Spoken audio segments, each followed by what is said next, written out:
ఆకాశవాణి వరంగల్ కేంద్రం కిసాన్ వాణి రైతు సోదరుల కార్యక్రమం.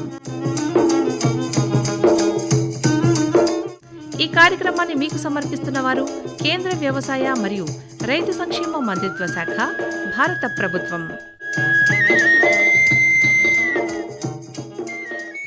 ఈనాటి కిసాన్ వాణి రైతు సోదరుల కార్యక్రమంలో వర్షాకాలంలో కంది పంట సాగులో రైతులు పాటించవలసిన యాజమాన్య పద్ధతులు, ఈ అంశం గురించి మామనూరు కృషి విజ్ఞాన కేంద్రం శాస్త్రవేత్త డాక్టర్ సౌమ్య గారితో పరిచయ కార్యక్రమం వింటారు. అనంతరం వానాకాలం వరి పంట సాగులో అనుభవాలు, ఈ అంశం గురించి హన్మకొండ మండలం రెడ్డిపురం గ్రామ రైతు అశోక్ గారితో పరిచయ కార్యక్రమం వింటారు. శ్రోతలు ఇప్పుడు కొన్ని ప్రకటనలు వింటారు. సర్వోత్తమ రైతు పురస్కారం లభించింది హరికి. హరి, మీ విజయ రహస్యం ఏమిటో చెప్పండి. రైతు మిత్రులారా, మీరు కూడా మీ పొలాల్లో అధిక పంటను పండించగలరు. అదెలా? ఎప్పుడు ఏ సమస్య వచ్చినా వెంటనే కలపండి ఈ నెంబరు 1800 ఇది ఎవరి నంబర్ బాబు? కిసాన్ కాల్ సెంటర్ది. అక్కడ విశేషజ్ఞులు మీ పొలం సమస్యలకు వెంటనే పరిష్కారం చెప్తారు. అదేంటయ్యా, విశేషజ్ఞులు అన్ని సమయాల్లోనూ దొరుకుతారా? తప్పకుండా దొరుకుతారు. ఏడాదిలో 365 రోజులును, అది కూడా ఉదయం 6 గంటల నుంచి రాత్రి 10 గంటల దాకా. మరైతే ఎక్కువసేపు మాట్లాడితే డబ్బు చాలా అవుతుందిగా. ఖర్చు లేనే లేదు. మొబైల్ పై గానీ ఇతర ఫోన్ తో కానీ కిసాన్ కాల్ సెంటర్ కి ఉచితంగా కాల్ చేయవచ్చు. సలహాకి కూడా ఖర్చుండదు. నిజంగా? 16 అనాల నిజం. రైతు సోదరులారా, పంట సమస్యల గురించి మీ భాషలో వెంటనే సమాధానం కోసం పూర్తి భారతదేశంలో ఏ ఫోన్ నుంచైనా జాతీయ హెల్ప్ లైన్ నంబర్ 1800-11800-1551తో ఉచితంగా సంప్రదించండి. రైతు మిత్రుడు కిసాన్ కాల్ సెంటర్. ఇప్పుడు వినండి, వర్షాకాలంలో కంది పంట సాగులో రైతులు పాటించవలసిన యాజమాన్య పద్ధతులు, ఈ అంశం గురించి మామనూరు కృషి విజ్ఞాన కేంద్రం శాస్త్రవేత్త డాక్టర్ సౌమ్య గారితో పరిచయ కార్యక్రమం. పరిచయకర్త అర్షం సదానందం గారు. కంది పంటను ఏ విధంగా పండించుకోవాలి, ఏ సీజన్లో కంది పంటను పండించాలని దాని గురించి సౌమ్య గారు వారి విలువైన సలహాలు, సూచనలు అందిస్తారు. నమస్కారం అండి సౌమ్య గారు. నమస్కారం అండి. సౌమ్య గారు, ఈ కంది పంటను ఏ సీజన్లో పండించుకోవాలనే దాని గురించి మన వరంగల్ జిల్లా రైతులకు మీదైన సలహాలు అందించండి. మరి కంది పంటను వానాకాలంలో పండించుకోవచ్చండి, అట్లాగే యాసంగిలో కూడా పండించుకోవడానికి అవకాశం ఉంది. వానాకాలంలో పండించుకున్నట్లయితే మనకి జూలై 15 వరకు కూడా దాన్ని విత్తుకునే సమయం ఉంది. అయితే కొంతమంది రైతులు కొన్ని కారణాల వల్ల ఇంకా విత్తుకొని పరిస్థితులలో ఆగస్టు 15వ తారీఖు వరకు కూడా విత్తుకోవడానికి అవకాశం ఉందండి. ఈ ఆగస్టు 15 వరకు గనక విత్తుకునే రైతులు ఉంటే సాళ్ల మధ్యలో దూరాన్ని తగ్గించి దగ్గరగా విత్తన మోతాదును పెంచి విత్తుకోవాల్సిందిగా వారికి సూచన. యాసంగిలో గనక పండించుకున్నట్లయితే మనకి సెప్టెంబర్ 15వ తారీఖు నుంచి అక్టోబర్ 15వ తారీఖు వరకు కూడా మనకి ఈ కందిని వేసుకునే అవకాశం ఉందండి. ఇంకా సౌమ్య గారు, ప్రధానంగా ఈ కంది పంటలో ఎటువంటి రకాలను ఎంచుకోవాలి, ఏ రకమైనటువంటి విత్తనాలను ఎంచుకోవాలో చెప్పండి. మరి కందిలో మనము రకాలను ఎంచుకునేది మన నేలపై ఆధారపడి ఉంటుందండి. ఒకవేళ మనం నల్లరేగడి నేలలు కనుక తీసుకున్నట్లయితే, నల్లరేగడి నేలలు స్వతహాగా నీటిని నిల్వ ఉంచుకుంటాయి కాబట్టి నల్లరేగడి నేలల్లో మనము దీర్ఘకాలిక రకాలను ప్రిఫర్ చేయడానికి అవకాశం ఉంది. సో అదే మనం ఎర్ర చిలక నేలలో మధ్యస్థ రకాలను మనం ఎంచుకుంటే మంచిది. సో ఈ నల్లరేగడి నేలల వరకు వస్తే TDRG అంటే తాండూ రెడ్ గ్రామ్ వెరైటీస్, అలాగే ICPL 87-119 మొదలగు రకాలను మనం వేసుకోవచ్చండి. అదే మనకి వరంగల్ ప్రాంతంలో ఎక్కువగా ఎర్ర చిలక నేలలు ఉన్నాయి కాబట్టి ఈ ఎర్ర చిలక నేలలో ఈ మధ్యస్థ రకాలైనటువంటి WRGE 93, WRGE 97, అట్లాగే PRG 158, PRG 176 అంటే ఉజ్వల, ఈ రకాలను మనం ఎంచుకోవడానికి అవకాశం ఉంది. ఈ ఎర్ర చిలక నేలల్లో మధ్యకాలిక రకాలని ఎందుకు ఎంచుకోమని అంటామంటే, ఈ మధ్యకాలిక రకాలు మన వరంగల్ ప్రాంతాలకు అనుకూలమైనవి. ఇవి ఏంటంటే 140 అంటే 140 నుంచి 160 రోజుల డ్యూరేషన్ కలిగి ఉంటాయి. అదే దీర్ఘకాలిక రకాలు కనుక చూసుకున్నట్లయితే 150 నుండి 180 రోజుల డ్యూరేషన్ కలిగి ఉంటాయి, పంటకాలం కలిగి ఉంటాయి. ఎర్ర చిలక నేలల్లో మనము ఈ మధ్యకాలిక రకాలను ఎంచుకున్నప్పుడు పంట పూత దశ మీద ఉన్నప్పుడు బెట్టకి గురి కాకుండా ఉండడానికి ఇటువంటి రకాలను మనం ఎంచుకోవాలని సూచిస్తా ఉన్నాం. ఈ కంది పంటను విత్తే విధానం గురించి ఒకసారి చెప్పండి. మరి ఈ కంది పంటను విత్తడానికండి, విత్తే ముందు మనము మామూలుగా నేలను చక్కగా చదును చేసుకోవాలి. ట్రాక్టర్ కల్టివేటర్తో నేలను చక్కగా ఒకసారి చదును చేసుకున్న తర్వాత నాగటితో కానీ గొర్రుతో కానీ ఒక 2 సార్లు చదును చేసుకోవాలి. ఈ రకంగా చదును చేసుకున్న తర్వాత మనం నాగటి వెంబడి ఈ సాళ్ళలో నాగటి వెంబడి మనం ఈ రకాలను వేసుకోవచ్చు, విత్తనాలను వేసుకోవచ్చు. అట్లాగే మనం మామూలుగా ఫ్లాట్ బెడ్ మీద అంటే సమానంగా నేలపై వేసుకుంటారు రైతులు. ఇట్లా కాకుండా మనము బోదలు ఏర్పరచుకొని కూడా మనము ఈ కందిని విత్తుకోవచ్చు. సో ఈ బోదెల పద్ధతిలో మనం విత్తుకున్నట్లయితే బోదెల పైన విత్తుకున్నట్లయితే బోదె అంచుపైన మనం విత్తుకున్నప్పుడు మనకి నీటి ఆదా అయ్యే అవకాశం ఉందండి. సో బోదెల మీద విత్తుకున్నప్పుడు మనకి నీళ్లు ఆదా అయ్యే అవకాశం ఉంది. సో దీనితో పాటుగా యంత్రంతో కూడా అంటే సీడ్ కమ్ ఫర్టిలైజర్ డ్రిల్తో కూడా మనము ఈ కంది పంటను విత్తుకునే అవకాశం ఉందండి. సౌమ్య గారు, ఇంకా ఈ కంది పంటలో సమగ్ర ఎరువుల యాజమాన్యం ఏ విధంగా చేసుకోవాలి, ఏ సమయంలో ఎరువులను వేసుకోవాలో చెప్పండి మరి. సమగ్ర ఎరువుల యాజమాన్యానికి వస్తే అండి కేవలం అన్ని రకాల అంటే మన జీవన ఎరువులను, అట్లాగే సేంద్రియ ఎరువులను, జీవన ఎరువులను, అట్లాగే రసాయనిక ఎరువులను మూడింటిని కలుపుకొని మనం వేసుకోవాల్సిన అవసరం ఉందండి. ముఖ్యంగా మనం పంట స్టార్ట్ చేయక ముందు ఆఖరి దుక్కిలో మనము ఎకరానికి 2 టన్నుల పశువుల ఎరువును వేసుకోవాలి. తరువాత మనము కంది పంటకు కావాల్సిన ఎరువులన్నీ మనకి మొదటి దశలోనే అవసరం కాబట్టి చివరి దుక్కిలోనే మనము అందించవలసిన రసాయనిక ఎరువును కూడా మనం అందించాల్సి ఉంటుందండి. సేంద్రియ ఎరువులలో భాగంగా మనం 2 టన్నుల పశువుల ఎరువును వేసుకోవాలి. ఈ 2 టన్నుల పశువుల ఎరువు వేసుకున్న తర్వాత మనము మన నేలలలో ఫాస్ఫరస్ మొక్కకు అంత ఈజీగా అందదు కాబట్టి 200 కేజీల ఫాస్ఫర్ బ్యాక్టీరియాను 200 కేజీల సేంద్రియ ఎరువుతో కలుపుకొని ఇది మనం నేలంతా చివరి దుక్కిలో ఆఖరి దుక్కిలో వేసుకున్నట్లయితే అందని రూపంలో ఉన్న ఫాస్ఫరస్ నేలలో అందని రూపంలో ఉన్న ఫాస్ఫరస్ మనకి ఫాస్ఫరస్ ఎరువు మనకి మొక్కకు అందే రకంగా తయారవుతుందండి. తరువాత మనం వేయాల్సిన ఎరువుల యాజమాన్యంలో రసాయనిక ఎరువులు కనుక చూసుకున్నట్లయితే మనకి కంది పంటకి ఈ ఎరువులు మొదటి దశలోనే మనకు అవసరం కాబట్టి చివరి దుక్కిలోనే మనము ఎకరానికి 18 కేజీల యూరియాను అట్లాగే ఎకరానికి 125 కేజీల సింగిల్ సూపర్ ఫాస్ఫేట్ని ఆఖరి దుక్కిలో వేసుకోవాల్సిన అవసరం ఉంది. ఈ 2 కాకపోతే మనం ఒక 50 కేజీల డిఏపి కూడా ఆఖరి దుక్కిలో వేసుకోవచ్చండి. సో ఈ ఎరువులు వేసుకొని మనం మన పంటను చక్కగా పండించుకోవచ్చు. వీటితో పాటు కొంతమంది పొలాలలో కొంతమంది చేనులలో మనం జింక్ డెఫిషియన్సీ గమనించడం జరిగింది. ఈ జింక్ డెఫిషియన్సీ కనుక గమనించినట్లయితే ఎకరానికి 20 కేజీల జింక్ సల్ఫేట్ను ఆఖరి దిక్కులో వేసుకోవాలి. పంట పైన చేనుపై మనకి ఇది కనిపించినట్లయితే జింక్ సల్ఫేట్ 2 గ్రాములు లీటర్ నీటికి చొప్పున కలుపుకొని ఇది పంట అంతా తడిచేటట్లు వారం రోజుల వ్యవధిలో 2 సార్లు పిచికారీ చేసుకోవాలండి. సో కొన్ని చేన్లలో మనకి ఐరన్ డెఫిషియన్సీ కూడా గమనించడం జరుగుతుంది. ఈ ఉదజని సూచిక ఎప్పుడైతే 8.5 కంటే ఎక్కువ ఉంటుందో ఇట్లాంటి నేలల్లో మనకి ఐరన్ డెఫిషియన్సీ గమనించడం జరుగుతుంది. ఈ ఐరన్ డెఫిషియన్సీ గమనించినప్పుడు మనం ఒక లీటర్ నీటికి 5 గ్రాముల అన్నబేది ప్లస్ 1 గ్రాము సిట్రిక్ ఆమ్లం కలుపుకొని మనం వారం వ్యవధిలో 2 సార్లు ఎకరానికి సరిపడా పిచికారీ చేసుకుంటే మనకి జింక్ డెఫిషియన్సీ నుంచి కూడా మనం బయటపడవచ్చండి. ఇంకా సౌమ్య గారు, ప్రధానంగా కంది పంటకు కలుపు అనేది చాలా ఒక సమస్యాత్మకంగా ఉంటుంది. అంటే ఈ కలుపు నివారణ అనేది ఏ విధంగా చేయాలి, కలుపు యాజమాన్యం ఏ విధంగా తీసుకోవాలని చెప్పండి మరి. కలుపు యాజమాన్యానికి వస్తే అండి ఎక్కువగా కంది యొక్క దిగుబడి తగ్గిపోవడానికి ముఖ్య కారణము ఈ కలుపే. ఈ కలుపు యాజమాన్యం మనము పంట మొదటిగా వేసే ముందు రైతులు తమ పొలాన్ని గమనించుకొని ఒకవేళ బాగా కలుపు పడుతుందని తెలిసే రైతులైతే ఎకరానికి 1.3 నుంచి 1.6 లీటర్స్ పెండెమిథాలిన్తో ఎకరానికి సరిపడా ఇది పిచికారీ చేసుకున్నట్లయితే మనకి కలుపు మొలకెత్తక ముందు ఇది పిచికారీ చేసుకున్నట్లయితే మనకు ఒక పంట 20 రోజుల వరకు కూడా ఎటువంటి కలుపు రాకుండా కాపాడుకోవచ్చు. పంట 20 రోజుల దశ అప్పుడు మన చేనులో గనక ఒకవేళ గడ్డి జాతి కలుపును గమనించినట్లయితే క్విజాలోఫాప్ ఇథైల్ అనే కలుపు మందును ఎకరానికి 400 మిల్లీలీటర్ల చొప్పున కలుపుకొని చేనంతా పిచికారీ చేసుకోవాలండి. ఒకవేళ మనకి బ్రాడ్ లీవ్డ్ వీడ్స్ అంటే వెడల్పాకు గడ్డి గనక గమనించినట్లయితే ఇమాజెతాపైర్ అంటే పర్స్యూట్ అని దొరుకుతుంది మార్కెట్లో. ఇది మనము ఎకరానికి 300 ml చేనంతా పొలమంతా పిచికారీ చేసుకుంటే మనం కలుపుని నివారించుకోవచ్చు. అయితే ఈ కలుపు నివారణ మందులు కలుపు నివారణ మందులు వేసేటప్పుడు ఖచ్చితంగా భూమిలో తేమ ఉండేలాగా చూసుకోవాలి. అప్పుడే దీని యొక్క పనితనం బాగా సమర్థవంతంగా కలుపు నివారణ జరుగుతుందండి. అట్లాగే మనము కలుపు మందు వేసిన ఒక 6 గంటల వరకు వాన పడకుండా ఉన్నట్లయితే అప్పుడు దీని యొక్క పనితనం బాగుంటుంది. Okay okay. ఇంకా సౌమ్య గారు, సమగ్ర సస్య రక్షణ గురించి ఎలా చేయాలి, ఏం చేయాలో చెప్పండి మరి.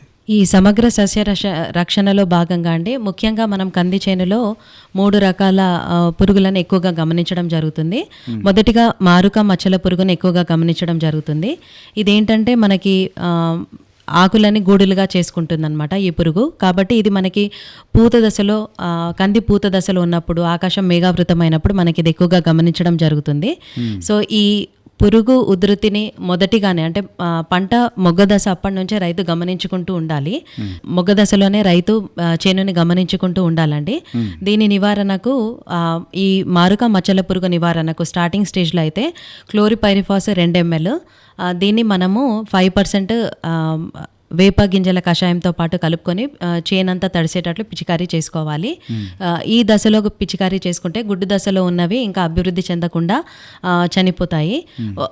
అయినా కానీ ఒకవేళ కంట్రోల్ అవ్వలేదు అంటే తర్వాత మనము ఉధృతి ఎక్కువగా గమనించినట్లయితే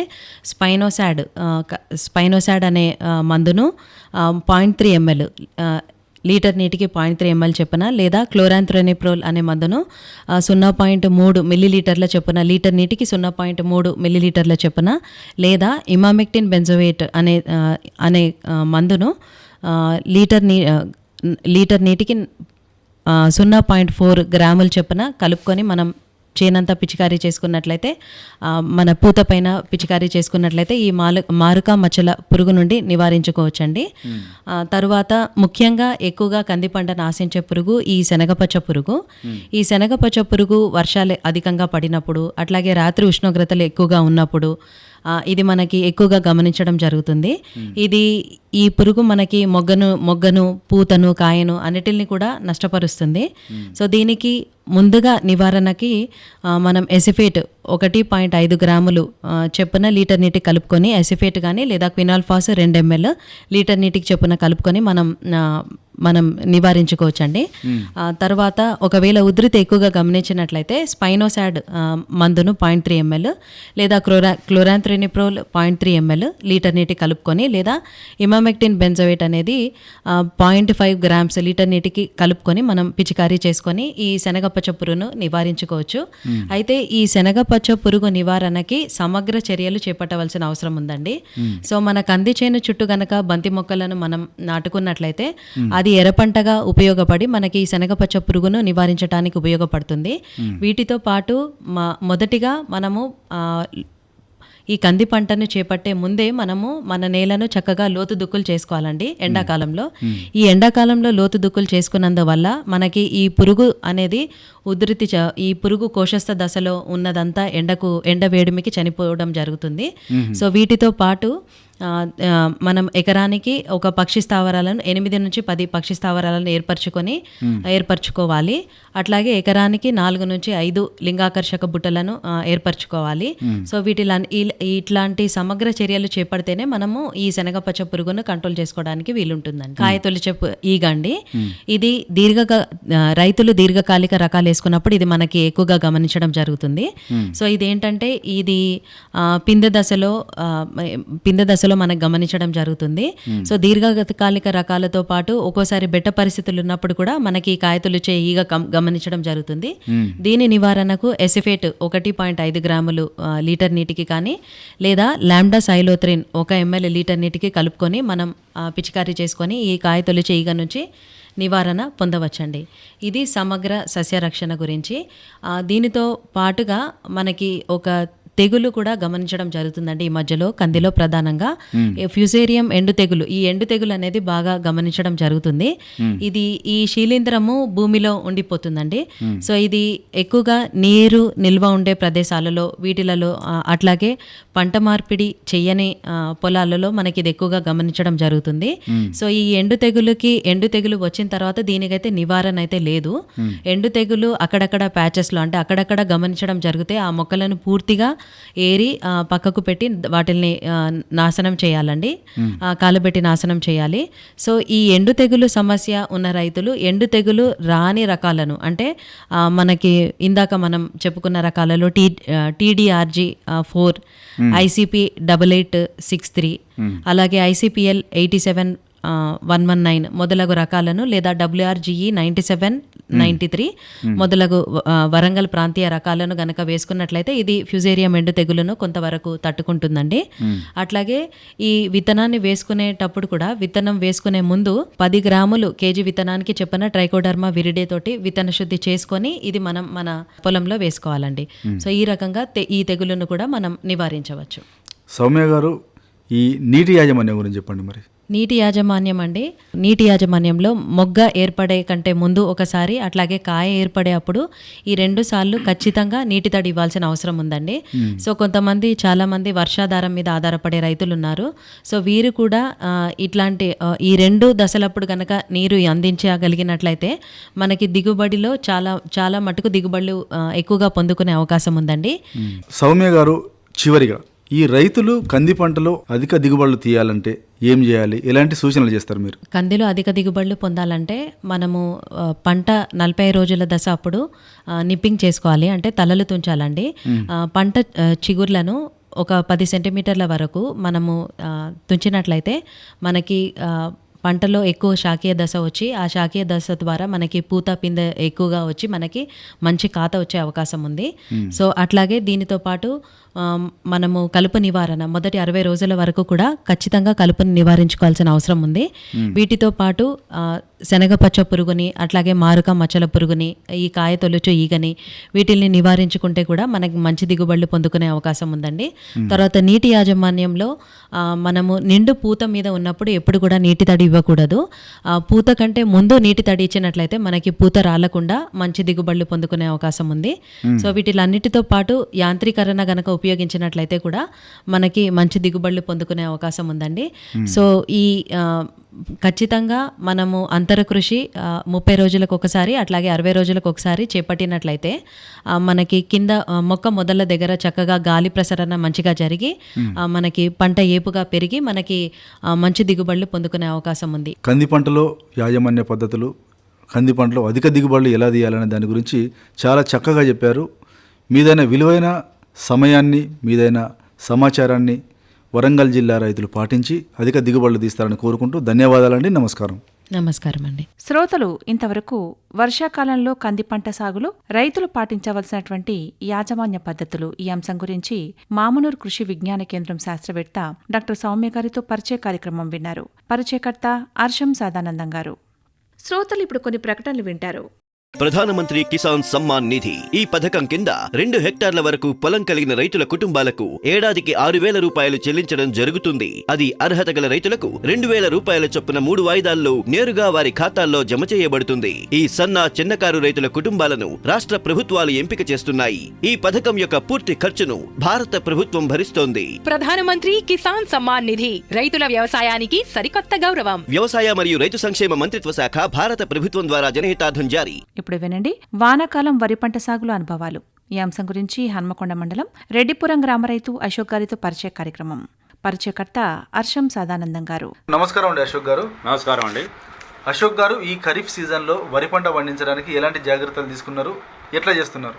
వరి పంట పండియాలంటే నారుమల్లు శుద్ధి చేసుకొని దానికి అనుగుణంగా నారుమల్లను తయారు చేసుకొని మందు జల్లుకొని దాని ప్రకారంగా విత్తనాలు విత్తుకొని దాని తర్వాత బెట్ట దుక్కి పెట్టుకొని దానికి 2-3 సార్లు ట్రాక్టర్తో దున్నిచ్చి భూమిని చదును చేసుకొని తర్వాత నీళ్ళు వేసుకొని దాన్ని పద్ధతి ప్రకారంగా పండిస్తున్నామండి ఇప్పటి వరకు. సరే, ఇంకోటి అశోక్ గారు, ఈ ఖరీఫ్ సీజన్లో వరి పంటను పండించాలంటే ఎప్పటి నుంచి మనం ఈ దుక్కులను చదును చేసుకోవాలి, ఎప్పటి నుంచి మనం సిద్ధం కావాలి పంటకు? వరి పంటను పండించుకోవాలంటే పుత్తు నారుమడిని ముందు అది తయారు చేసుకోవాలి. ఏ నెలలో చేసుకుంటే బాగుంటుందంటే రోహిణి కార్తీలో వేసుకోవాలి. కానీ మనకు కాలానుగుణంగా ఇప్పుడు పద్ధతి ప్రకారంగా కాలం జరగట్లేదు, ఎండలు మండిపోతున్నాయి. ఈ విత్తనాలు వేస్తే దానికి మనకు అనుకూలంగా రావట్లేదు. అందు గురించి ఇప్పుడు కొందరు వెనకాలకే వేసుకోవడానికి సిద్ధమవుతున్నారు.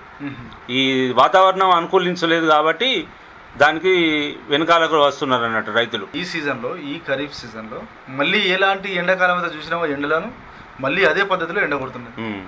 మరి ఇప్పుడున్నటువంటి పంట పరిస్థితి ఏ విధంగా ఉన్నది, ఏ దశలో ఉన్నది పంట? ఇప్పుడు ఈ పరిస్థితులను బట్టి రైతులు చాలా బీభత్సమైన పరిశానలో ఉన్నారు.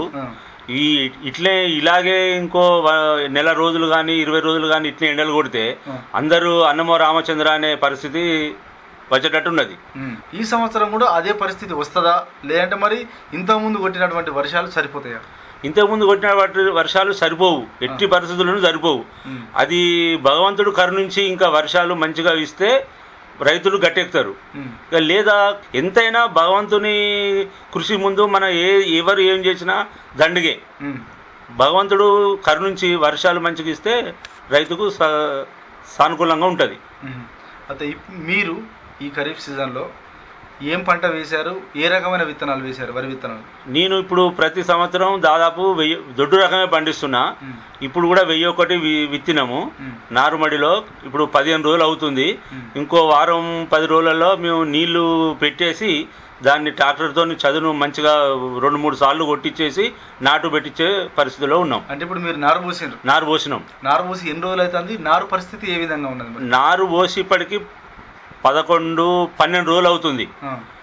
ఇప్పుడు ప్రస్తుతానికి బాగానే చూసుకున్నాము. దానికి ఒకసారి మందు కొట్టినాము, కరెంటు నీళ్లు పెడుతున్నాము. ఇప్పుడు ఆ కరెంటు ఓసారి సరిగా వస్తుంది, రావట్లేదు. ఇప్పుడు నారుమడి కంటే పెద్ద ఇబ్బంది ఏం జరగదు, ఎక్కువ అవసరం ఉండే కాబట్టి ఇబ్బంది ఏం జరగదు.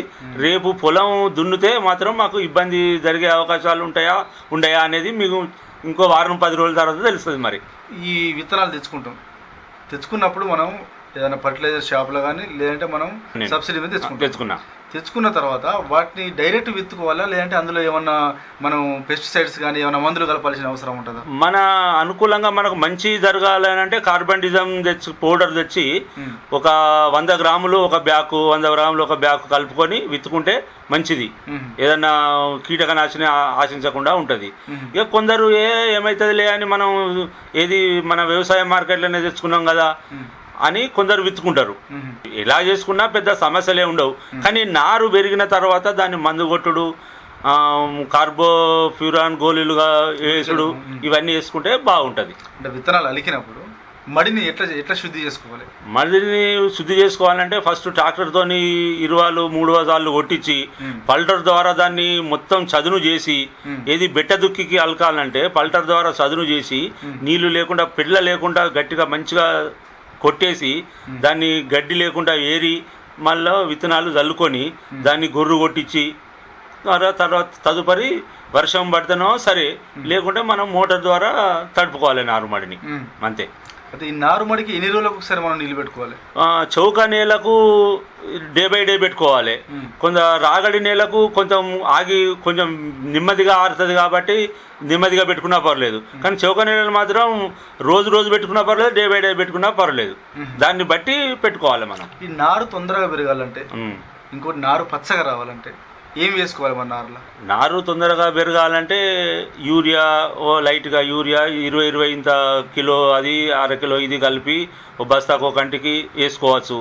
లేకుండా నీళ్లు ఎప్పటికీ పెడుతుంటే కూడా నారు తొందరనే పెరుగుతుంది.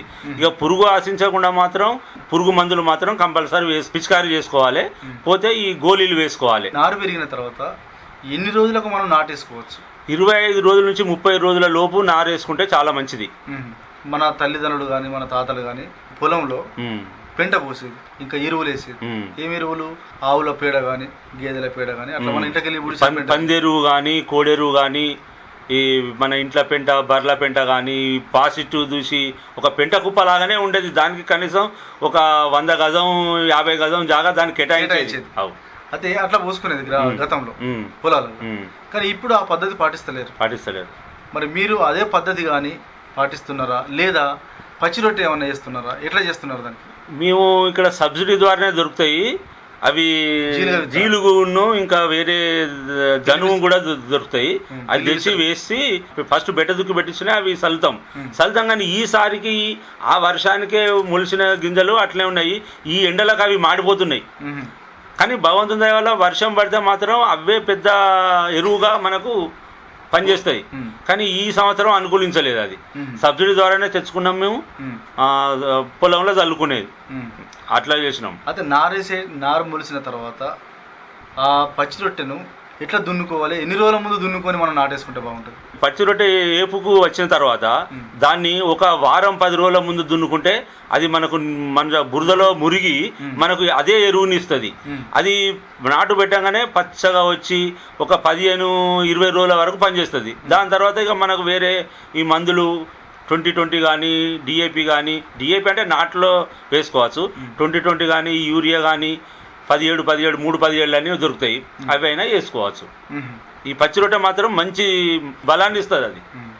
అరే ఇప్పుడు మీరు ఎన్ని ఎకరాల్లో ఈ వరి పంట పండిస్తున్నారు? మేము ఇప్పుడు మా అన్నయ్యది ఎకరం బావు, నాది ఎకరం బావు, ఇంకో అన్నయ్యది ఎకరం బావు కలిసి మొత్తం 4 ఎకరాలలో వరి పంట పండిస్తున్నాను నేను. అంటే గతంలో వరి పంట ఏ పంట పండించినావు, ఈ సంవత్సరం ఏం పండిస్తున్నావు? మేము ఎప్పుడైనా యాసింగి 1010 రబీకి 1010 పెడతాము. ఈ ఖరీఫ్ సీజన్లో 1001 పెడతాం. ఎందుకంటే వర్షాలు కొంచెం ఉంటాయి కాబట్టి 1001 140 రోజులు 135 రోజులు పైచిలకు వస్తుంది కాబట్టి మనకు వర్షాలు వచ్చినా కొంచెం ఆదుకుంటుంది. ఇది నవంబర్ నెలలో అక్టోబర్ నెలలో తుఫాన్లు అవి ఉంటాయి కాబట్టి అది ఆదుకుంటుంది కాబట్టి మేము అది పెడతాము. ఇక యాసింగి కాబట్టి రబీ సీజన్లో తొందరగా బయటపడాలని 1010 పెడతాం. అది ఒక 120 డేస్లనే కవర్ అవుతుంది అన్నట్టు, దాని ద్వారా అట్లా పెడతాం అన్నట్టు. సరే, మీరు ఈ 1001 పెడుతున్నారు, 1010 పంట పెడుతున్నారు. ఈ పంటల్లో ఏది ఎక్కువ దిగుబడి వస్తుంది? 1010 దిగుబడి వస్తుంది. 1010 ఓసారి 40 ఎకరాన 40 బస్తాలు వస్తాయి, ఓసారి 42 కూడా వచ్చినాయి, ఓసారి 36-37 కూడా వచ్చినాయి మాకు. ఇది ఈ వర్షాకాలం అనుకూలత కాబట్టి. లేకుంటే ఈ లాస్ట్ మూమెంట్లో ఏముంటుంది కదంటే ఈ గాడుపు ద్వారాలు వచ్చి వరి మొత్తం పంటది పన్నప్పుడు మనకు దాంట్లో పంట తక్కువ వస్తుంది. అది అటువంటిప్పుడు జర తక్కువ బస్తాలు. మొన్న మంచిగానే ఉండే మాకు 40-41 వచ్చినాయి దిగుబడి, ఎకరాన 41 వచ్చినాయి. సరే, మీరు అశోక్ గారు ఎన్ని సంవత్సరాలుగా మీరు ఈ పంటలు పండిస్తున్నారు? ఎవరి దగ్గర మీరు ఈ పంటలు పండించే విధానాన్ని నేర్చుకున్నారు మీరు? దాదాపుగా మేము మా పక్క రైతులతోనే చూసుకొని నేర్చుకున్నాము. ఎప్పుడన్నా ఏదన్నా బాగా సజెషన్ కావాలంటే వ్యవసాయ కేంద్రంకు వెళ్ళినాం. కానీ ఇప్పుడు నేను దాదాపు చేయబట్టి కనీసం ఒక 25-30 ఏళ్ళు అవుతుంది. సరే, ఈ పంటలు పండించే విధానం అంటే మీ తల్లిదండ్రులు చేయించారా లేదంటే మీరే నేర్చుకున్నారా? తల్లిదండ్రుల ద్వారానే నేర్చుకున్నాం మేము. మా తల్లిదండ్రులు పొలాలు ఉండే, వాళ్ళ ద్వారానే మాకు సంక్రమించినాయి, వాళ్ళ ద్వారానే మేము పొలాలు చేస్తున్నాం. మరి మీరు వ్యవసాయం చేస్తున్నారు, మీ తల్లిదండ్రులు కూడా వ్యవసాయం చేసిండ్రు, మరి మీ పిల్లలు కూడా వ్యవసాయం చేస్తున్నారా లేదంటే మరి వాళ్ళని చదివిస్తున్నారా? ఎట్లా చేద్దాం అనుకుంటున్నారు వాళ్ళు? మా పిల్లలు ఇప్పుడు ఆల్రెడీ ఏది యుక్త వయసుకు వచ్చేసిండ్రు. ఆ భగవంతుడు కరుణించిన రోజు అట్లా జరుగుతుంది కూడా. అశోక్ గారు చాలా మీ విలువైన సమయాన్ని రేడియో కేటాయించి మంచి సలహాలు ఇచ్చారు. మీ సలహాలు సూచనలు జిల్లా రైతులు తప్పకుండా పాటించి వరి పంటలు అధిక దిగుబడులు తీస్తారని కోరుకుంటూ ధన్యవాదాలండి. నమస్కారం. నమస్కారం అండి. శ్రోతలు ఇంతవరకు వానాకాలం వరి పంట సాగులో అనుభవాలు హన్మకొండ మండలం రెడ్డిపురం గ్రామ రైతు అశోక్ గారితో పరిచయ కార్యక్రమం విన్నారు. పరిచయకర్త అర్షం సాదానందం గారు. శ్రోతలు ఇప్పుడు కొన్ని ప్రకటనలు వింటారు. किसान भाइयों गांठ बांध लो बात बहुत है काम की, समृद्धि के पैगाम की। मिट्टी के मिजाज को समझो, मिट्टी के हर राज को समझो, मिट्टी की तुम जांच कराओ, मुफ्त सॉइल हेल्थ कार्ड ले जाओ। अभी मुनासिब बीज लगाओ, सही किस्म की खाद ले आओ, जितनी जरूरी उतनी डालो, सही मात्रा खुद पहचानो, इसको अपना मंत्र बना लो, मिट्टी की सेहत तो जानो। बात बहुत है काम की, कम लागत अधिक वरदान की, किसान भाइयों गांठ बांध लो। आज ही मिट्टी की जांच कराएं, राज्य सरकार के कृषि अधिकारी से संपर्क करें और मुफ्त में सॉइल हेल्थ कार्ड पाएं। कृषि और किसान कल्याण मंत्रालय द्वारा किसान हित में जारी। ఇంతటితో ఈనాటి కిసాన్ వాణి రైతు సోదరుల కార్యక్రమం సమాప్తం. ఈ కార్యక్రమాన్ని మీకు సమర్పించిన వారు కేంద్ర వ్యవసాయ మరియు రైతు సంక్షేమ మంత్రిత్వ శాఖ, భారత ప్రభుత్వం.